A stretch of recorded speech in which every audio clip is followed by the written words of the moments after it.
புதுசா அமைஞ்சிருக்கக்கூடிய இந்த ஆட்சி மீது இன்னைக்கு நம்பிக்கை வாக்கெடுப்பு நடக்க போகுது. அதற்கு முன்பு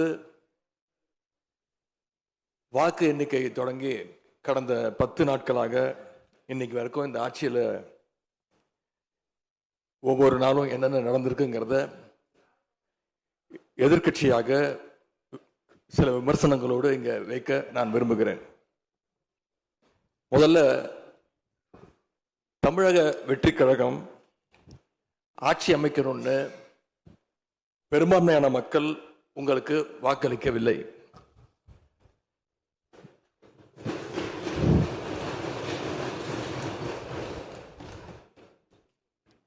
நடந்து முடிந்த சட்டமன்ற தேர்தலில்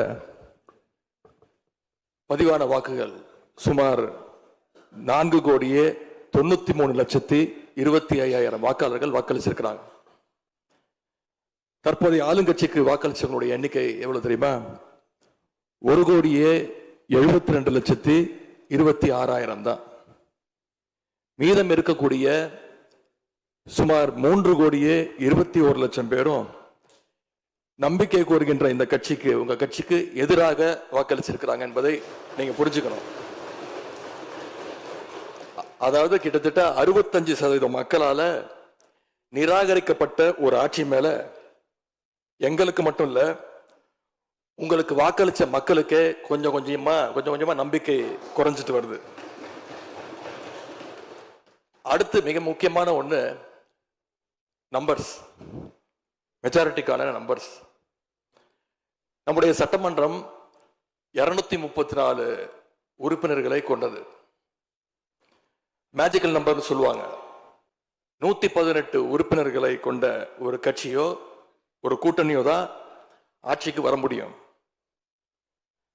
இப்ப நம்பிக்கை கோருகின்ற இந்த கட்சிக்கு, உங்க கட்சிக்கு அந்த நம்பர்ஸ் இருக்கான்னு கேட்டா இல்ல. 108 இடங்கள் தான் இருக்கு. அதுவும் அந்த கட்சியினுடைய தலைவர் மாண்புமிகு முதலமைச்சர் அவர்கள் தன்னுடைய வெற்றி குறித்த நம்பிக்கை இல்லாத காரணத்தினால 2 இடங்கள்ல போட்டி போட்டு அதுல ஒரு இடத்த இன்னைக்கு ராஜினாமாவும் செஞ்சிருக்கிறார். இன்னும் அந்த தொகுதி மக்களை சந்திச்சு, நேரில் சந்திச்சோ இல்ல ஒரு அறிக்கை மூலமாகவோ ஒரு நன்றியை கூட இன்னும் தெரிவிக்கல. அது மட்டும் இல்ல, நேத்து உயர்நீதிமன்றம் அளிச்ச தீர்ப்புல ஆளுங்கட்சியை சேர்ந்த திருப்பத்தூர் சட்டமன்ற தொகுதியினுடைய மாண்புமிகு உறுப்பினர் வாக்கெடுப்புல கலந்து கொள்ள கூடாதுன்னு நீதிமன்றத்தில் சொல்லியிருக்கிறாங்க. அதனால இப்ப ஆளுங்கட்சிக்கு வெறும் 106 இடங்கள் தான் இருக்கு.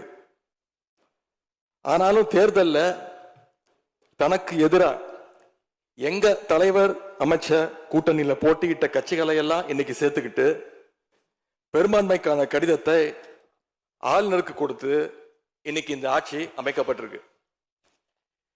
இந்த ஆட்சிக்கு இன்னைக்கு ஆதரவு தெரிவிச்சிருக்கக்கூடிய இந்திய கம்யூனிஸ்ட் கட்சி, மார்க்சிஸ்ட் கம்யூனிஸ்ட் கட்சி, இந்திய யூனியன் முஸ்லீம் லீக், விடுதலை சிறுத்தைகள் கட்சிகளை சேர்ந்த மதிப்பிற்குரிய தலைவர்கள் எல்லாம் சொன்ன காரணம், இந்த ஆட்சியை நாங்க சப்போர்ட் பண்றோம் அப்படின்னு அவங்க சொன்ன காரணம், குடியரசுத் தலைவர் ஆட்சி அமைஞ்சிடக்கூடாது என்ற எண்ணத்துல உங்களுக்கு வெளியில இருந்து ஆதரவு தரோம் அப்படின்னு தெளிவா சொல்லியிருக்கிறாங்க. அதே நேரத்தில் இன்னொன்னு சொன்னாங்க, இப்பவும் அவங்க எங்க தலைவர் தலைமையிலான திராவிட முன்னேற்ற கழக கூட்டணியில தான் தொடருவோம்னு சொல்லியிருக்கிறாங்க. உங்களுக்கு ஆதரவு கொடுக்கும் போது அவங்க சொன்ன இன்னொரு காரணமும் இருக்கு, அதையும் நம்ம ஞாபகம் வச்சுக்கணும். மதச்சார்பற்ற ஆட்சி அமையணும்னு சொன்னாங்க. ஆனா இப்ப இங்க என்ன நடந்திருக்கு?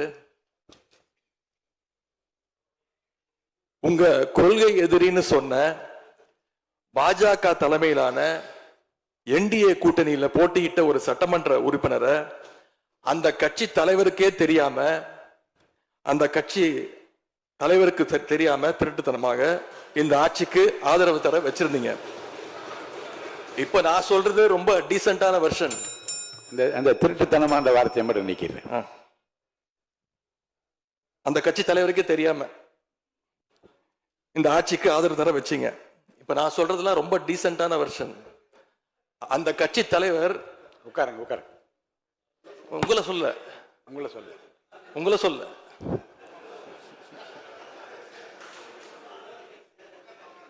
காமராஜ் உட்காருங்க. மாண்பு உறுப்பினர் காமராஜ் உட்காருங்க. மாண்பு உறுப்பினர் காமராஜ் உட்காருங்க. மாண்பு உறுப்பினர் காமராஜ் உட்காருங்க. இப்ப நான் சொன்னதுல ரொம்ப டீசென்டான விஷயம் வெர்ஷன். அந்த கட்சி தலைவர் திரு டிடிவி தினகரன் சொன்னது என்ன தெரியும்? சொன்னாரு, ஆட்சிக்கு வர்றதுக்கு முன்னாடியே குதிரை பேரத்துல ஈடுபடுறாங்கன்னு சொன்னார். நேற்று சொல்லியிருக்கிறாரு, மாற்றம் மாற்றம்னு சொன்னீங்க, இது மாற்றம் இல்ல துர்நாற்றம் அப்படின்னு சொல்லியிருக்கிறார்.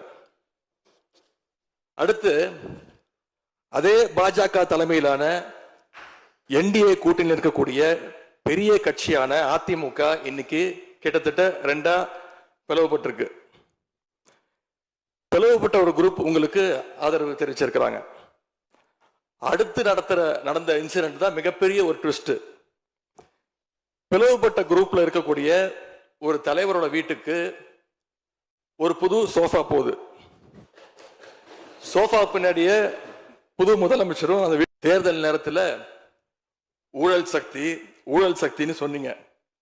ஆனா இன்னைக்கு சோசியல் மீடியால மக்கள் உங்களை பார்த்து கேள்வி கேட்க ஆரம்பிச்சிட்டாங்க. என்ன கேட்கிறாங்க தெரியுமா? அந்த ஊழல் சக்தியோடு சேர்ந்து இருக்கக்கூடிய ஆளுங்கட்சிய இப்ப என்ன சக்தின்னு கூப்பிட போறாங்க. கிளீன் கவர்மெண்ட் சொன்னாங்க. இதுதான் உங்க கிளீன் கவர்மெண்டுடைய லட்சணமானு மக்கள் கேட்க ஆரம்பிச்சிட்டாங்க. இப்படி நீங்க கூவத்தூரையும் மிஞ்சிற அளவுக்கு அடிக்கிற கூத்த பார்க்கும் போது இந்த அரசு எத்தனை நாளைக்கு நீடிக்க போகுதுன்னு மக்களுக்கு அந்த சந்தேகம் வர ஆரம்பிச்சிருச்சு. முதல் கோணலே முற்றிலும் கோணல்ன்ற மாதிரி உங்க நடவடிக்கை எல்லாமே இன்னைக்கு நடந்துகிட்டு இருக்கு.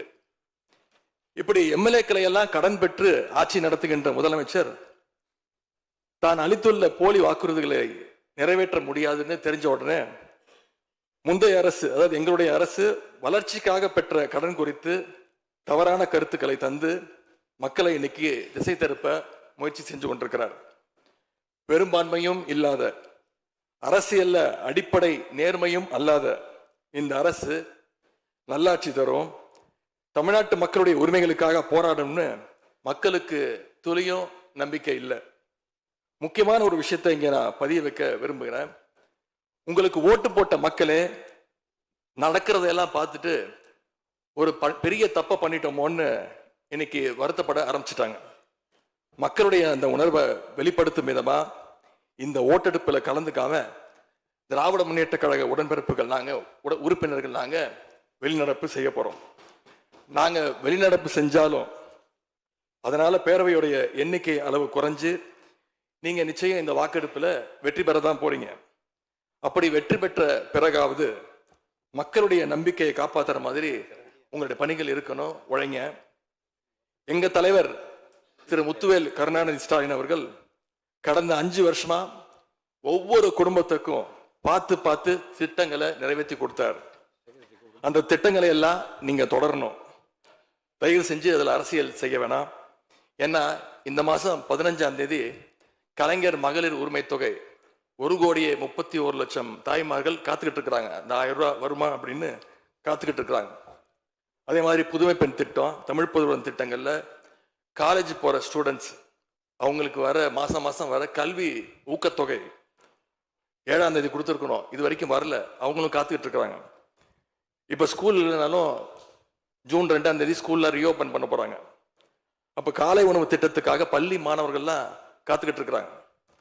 இப்படி பல்வேறு திட்டங்கள் இருக்கு. நான் முதல்வன் திட்டம், தாய் மாணவர், அன்பு கரங்கள்னு பல்வேறு திட்டங்களுடைய பயனாளிகள்லாம் ஆவலோடு காத்துக்கிட்டு இருக்காங்க. இந்த அரசு என்ன செய்ய போகுதுன்னு காத்துக்கிட்டு இருக்கிறாங்க.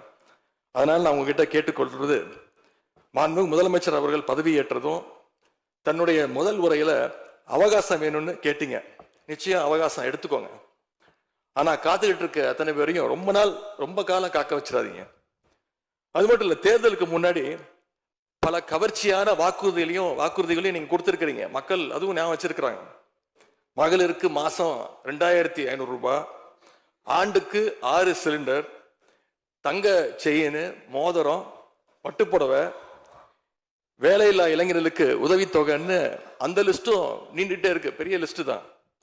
அதுல ஒரு சில வாக்குறுதிகளாவது முதல் கையெழுத்துல நீங்க நிறைவேற்றுவீங்கன்னு மக்கள் எதிர்பார்த்தாங்க. நீங்க வாக்குறுதிகளை சொல்லும் போது நடைமுறைக்கு சாத்தியமானதை மட்டும்தான் சொல்றேன்னு எல்லா கூட்டத்திலையும் திரும்ப திரும்ப சொல்லியிருக்கிறீங்க.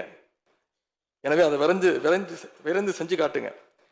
இந்த நேரத்தில் எங்க திராவிட மாடல் ஆட்சியை பத்தி நான் ஒன்னே ஒன்று மட்டும் குறிப்பிட விரும்புறேன். நாங்க ஆட்சிக்கு வரும்போது 2021 கடுமையான கோவிட் பெருந்தொற்று காலம், செகண்ட் வேவ். அப்போ மாநிலத்துடைய பொருளாதார வளர்ச்சி எவ்வளவு தெரியுமா? வெறும் 0.7%. அந்த நிலையிலையும் எங்க தலைவர், எங்க முதலமைச்சர் அப்போ முதல் கையெழுத்திலேயே மகளிருக்கு விடியல் பயண திட்டத்தை கொடுத்தார். முதல் நாளே எல்லா குடும்பங்களுக்கும் 4000 ரூபாய் லாக்டவுன் உதவித்தொகையை எங்க முதலமைச்சர் கொடுத்தார். ஆவின் பால் விலை குறைப்பு, இப்படி முதல் நாளே 5 கோப்புகள்ல கையெழுத்து போட்டார். ஒரே மாசத்துல தேர்தல் அறிக்கையில சொன்ன மாதிரி பெட்ரோல் விலைய லிட்டருக்கு 3 ரூபாய் குறைப்பதற்கான உத்தரவையும் எங்க முதலமைச்சர் போட்டார். இப்படி கடுமையா உழைச்சதுனாலதான் இன்னைக்கு 5 ஆண்டு முடிவில் இந்தியாவிலேயே பொருளாதார வளர்ச்சியில நம்பர் 1 மாநிலமாக இன்னைக்கு தமிழ்நாட்டை எங்களுடைய தலைவர் மாத்தி காட்டியிருக்கிறார். நாங்க நம்பர் 1 மாநிலமா மாத்திட்டு தான் ஆட்சியை விட்டு போயிருக்கோம். உங்க ஆட்சியை பொறுத்த வரைக்கும் வெறும் இன்ஸ்டாகிராம்ல ரீல்ஸ் ஆட்சியா இல்லாம ரியல் ஆட்சியா நடத்துங்க.